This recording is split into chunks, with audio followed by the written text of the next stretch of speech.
Hello and welcome to Logic ERP. Subscribe to our YouTube channel and press the bell icon to stay updated with the latest videos.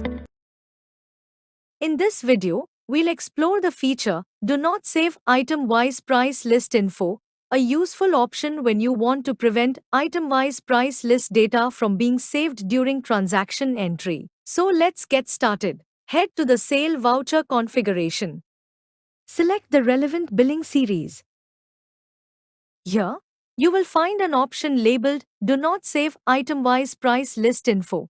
This feature is used to prevent the system from storing item-wise price list details for each item after saving the transactions. Let's keep this feature disabled and observe its impact on billing. Before moving to the billing screen, let's have a glimpse of the item-wise price list settings. For the same, go to Define Item-Wise Price Lists module. As observed, the price list and expense details have already been defined. Next, go to Define Party Plus Item Group Default for the PL Elements module. In this screen, the item group has already been linked with the respective account group, and a markdown expense has also been defined. After defining the item-wise price list, the last step is to go to the Sale Voucher configuration. Under Other Settings too, select Multiple Price List Rates as Party Plus Item Group Defaults. And save the changes made. Now move to the billing screen and observe its functionality.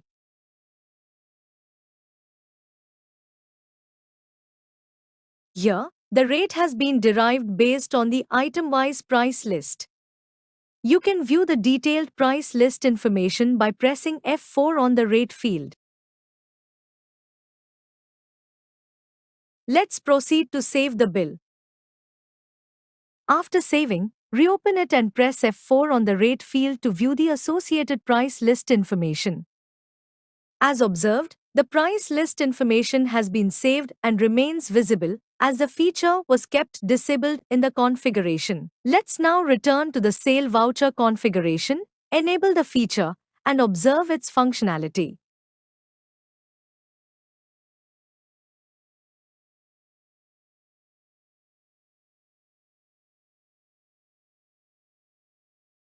First, save the bill and then reopen it to review the item-wise price list information.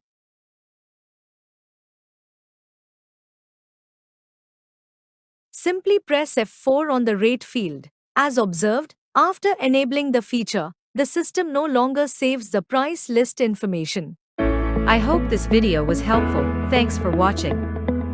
Like, share and subscribe.